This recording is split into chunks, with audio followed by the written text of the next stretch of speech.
The Collegium of the Supreme Court of India is a niche group consisting of the senior-most members of the Indian judiciary. The system was put in place to primarily recommend names of candidates for the appointments and or transfers to the Supreme Court and High Courts of the country.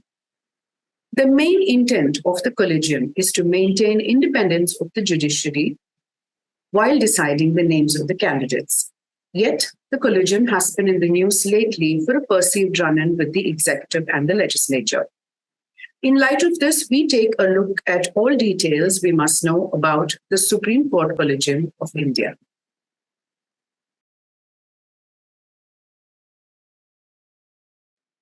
So now we will look into the history and the evolution of how the Supreme Court Collegium came into the being. So the Collegium was put in place through a series of 3 judgments collectively known as the 3 judges case. Now we will have a look into what is the first case. So it is the S.P. Gupta versus Union of India. It was in 1982. It was called as the first judges case.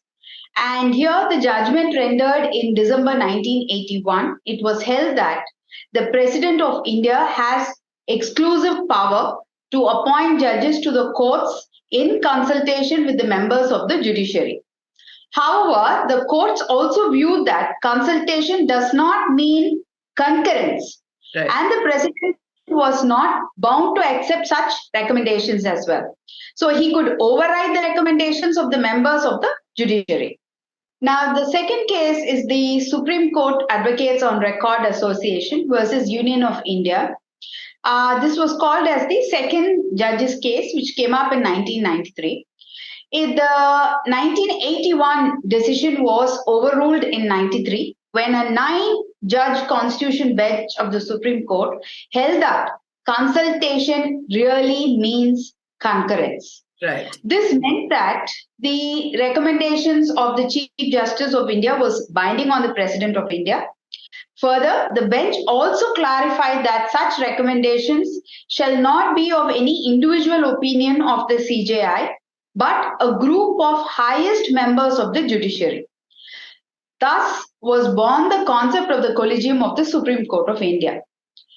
Sandhya, I would like you to also throw us a light about the third judge's case, please. Sure. Yes, Subathra, we'll now look at the third judge's case. Actually, it was not a case, it was a presidential reference to the Supreme Court. So basically what happened, the then president raised a series of questions of law to the Supreme Court, which in turn constituted a bench. Now, the bench reiterated that the president shall be given a recommendation of names, but not only by the Chief Justice of India individually, but has to be a collective. It has to be a group of the senior-most members of the Indian judiciary. And hence the concept of the Collegium was formally recognized, saying that the CJI or the Chief Justice of India and 4 of the senior-most judges of the Supreme Court shall collectively make a recommendation to the President of India. Now, I would like to bring to the notice of the viewers that the Collegium was formed on the basis of the suggestions that came out of these 3 cases, the 2 cases that you mentioned and the presidential reference. There is no express provision in the Constitution of India to the effect of setting up of a Collegium. Absolutely. Now, the Collegium system commenced functioning from 2003. In 2014, the central government introduced the concept of the National Judicial Commission, which the National Judicial Commission Act came into being in 2014. Right. Now, the Chief Justice and other senior-most members of the judiciary, the Union Law Minister and 2 other eminent people from the society, including from minority communities and a woman, was proposed to form a commission for the appointment of the judges. Okay. Now, this was proposed to replace the Collegium system. Right. However, you see, the NJAC was struck down as unconstitutional in 2015. Right. The Collegium system thus still continues. Okay.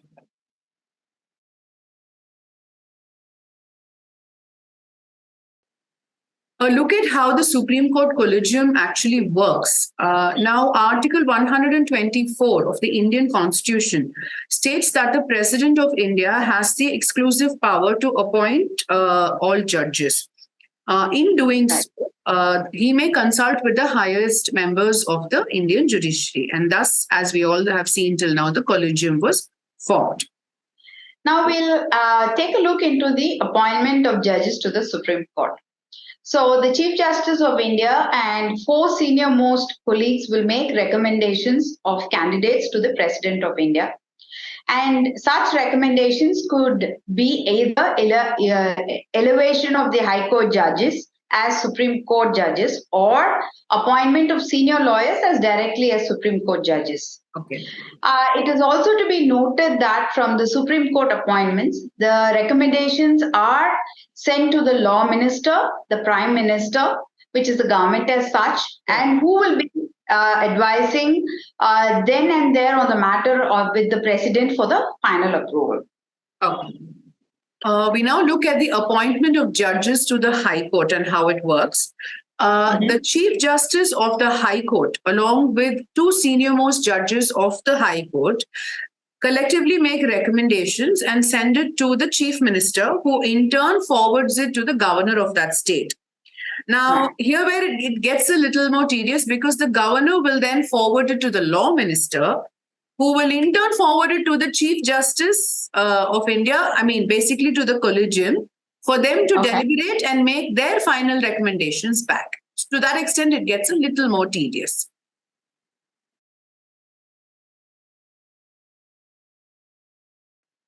Now we saw all the appointment of these judges, etc. So now let us see where is the gray area actually.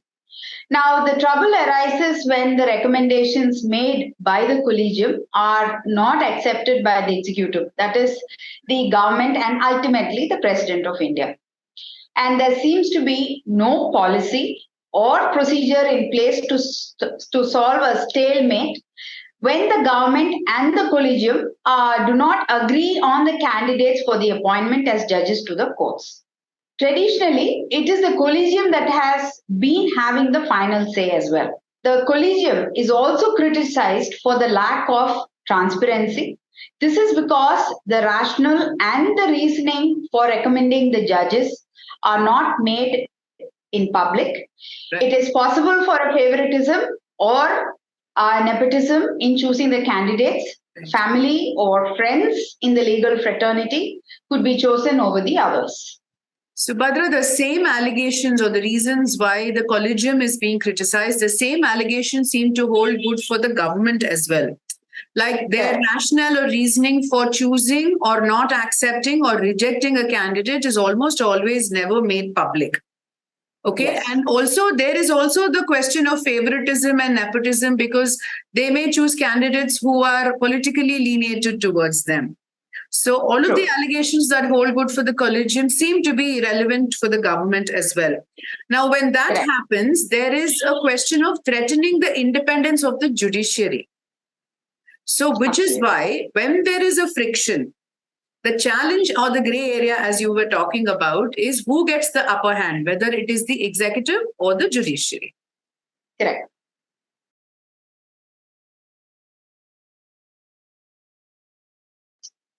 So even as the debate continues, several legal luminaries and eminent people have been making suggestions, primarily to the Collegium maintaining transparency in their recommendations.